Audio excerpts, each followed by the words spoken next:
Welcome to Behind the Book. Today's guest is Steve Bouwkamp, and we're going to be talking about creating organizational synergy. Stay tuned for more. Welcome to Behind the Book, where I am your guide, Heather Andrews, unraveling the captivating stories from behind the pages. Join me as I sit down with authors from the literary landscape to delve into challenges, inspirations, and untold tales that breathe life into their written worlds. Welcome to Behind the Book. Today I have Steve Bouwkamp with me, and in the previous episode we spoke about people taking more risk. And today we're going to be talking about creating organizational synergy. So welcome back, Steve. Thanks, Heather. Excellent. We left off with you talking about just the journey of being writing and publishing. And what was the biggest transformation for you as you wrote in Culture Revolution? Well, as I said before in the last interview, we had the opportunity to write. So I'm going through with this grand vision that I have, and I'm writing everything and realize that my vision is a lot bigger than what the chapter will allow. And so it was actually a really good opportunity to reflect on how all of these pieces connect together, and something that's been helping me in my day-to-day. And I've really enjoyed that journey of connecting theory with practical application. Yeah, I love that. And I remember one of the things that you said was writing in the chapter and then writing white papers or like thesis papers was very, very different. So can you give us a little bit of insight with like what that was like for you? Yeah, I'm just finishing up my MBA, and so most of everything that I've written for however long has to be 40, 60 pages long, and it has to be a research paper, and then all of a sudden this chapter opportunity comes along. I sign up, and then I find out it's got to be story-driven. And I've never written that way before, so that was also a bit of a journey for me. And you'll see in the chapter, and I'm still learning that inner voice, but did my best for sure. You did great. It's an excellent chapter.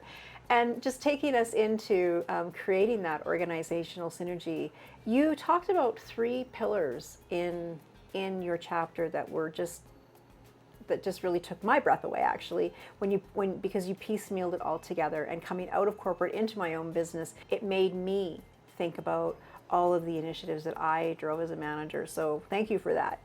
Yeah. So in your chapter, you refer to the 3 value points for synergy. Can you just give us an overview of what those were? Yeah, I started with psychological safety, which might actually be the most foreign, I would say, to most people. It's none of my concepts are new, but I still think they're new age. They're not something that people talk about in a regular conversation. They tend to be more abstract concepts that come up in business topics.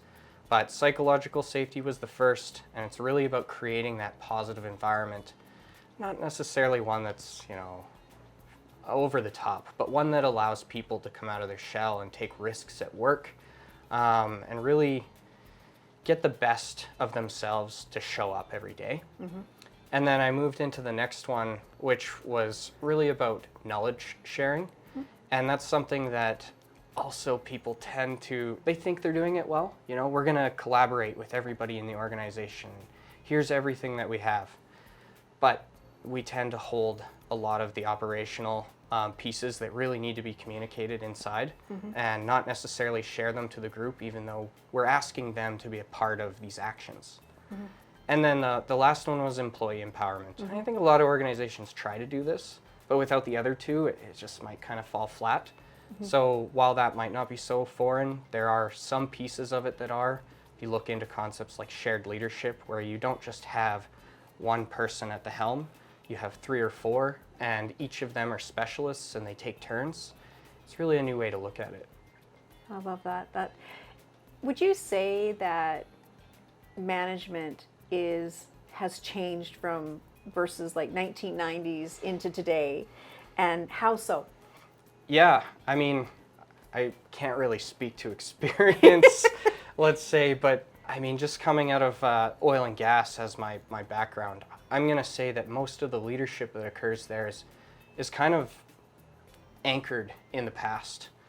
It's growing for sure, but it's the last place to change, just because there's less influence of corporate culture, right? Yeah. So coming into the corporate culture setting now where I am, I'm seeing a lot of these influences. And then moving back out to oil and gas, I see it starting to transition. So things have certainly changed, and I do think it's for the better, but it brings its own challenges too. For sure, absolutely. When we talk about generational shifts, what's important to our Gen Xers or our Gen Zs coming into corporate today? Oh, the funny thing is I don't really look at it as generational as most people do. And it's very common to say, oh, millennial, Gen X, whatever a generation there is that they're trying to speak about. But really in my chapter, I talked more about value-driven pieces, and each person, they have their own values. Right. But I do think they're shared. By and large, I would say most people have a similar value set, which is really just bringing out the best of themselves and performing at a high functioning capacity. And I think that's where we all come together, is we want to create the best of the best, whether that's within ourselves, our organization, but we need that opportunity to do it. I love that. That's a great perspective. And I do believe that people want to be seen and heard and have their point heard. And then they will go further for the company, and they'll work how you want them to work within that employee empowerment perspective. Yeah, and sometimes beyond, right? They can bring their own value once they have that opportunity. So. When you think of the people reading this book, what is it that you wanted for your person reading the chapter to come away with? Yeah, at the start when I came into this, I really had a vision of like a kind of a really small segment, and then I broadened it. And I realized the reason that I broadened it was I want everybody to have something to take away from my chapter. And I want every person to read this and see that there's an opportunity with every single person inside their organization to make a change. And it could be within themselves, it could be their team, it could be the whole organization, depending on where they are as somebody in the leadership for their organization. So for myself, as I was writing, I really realized that I have opportunities to work on teams every day, and I can instill these values in my team. I don't need to put organizational culture beyond that. And you know what? They might bring it further. Right. And so for every person that's reading this, they can realize that this isn't something that has to be done en masse. You don't have to have the CEO. While it brings a lot of value, and I highly encourage that, they can do it themselves, right? So these values can be brought forward into every level of leadership, whether it's you have one person under you or the whole company. Yeah. There's satisfaction when you see, from a manager leadership perspective, when you see a team that's united and working well together and flourishing and driving all of those, the KPIs and the income and the revenue streams and all of that. Like, there's just really a sense of pride. It's like, wow, that's just so cool. Yeah, I mean, I work in business process, and every day we're kind of innovating and iterating. And so when my team gets exhilarated by some sort of project that we have, they always bring something new to the table that I didn't even think was possible. And I think that's when it really shows to me how important this is, right? Perfect. Yeah. And then that really just takes us into our last question, is creating that organizational synergy. If you had to kind of put it into, one sentence or two, what does organization synergy look like?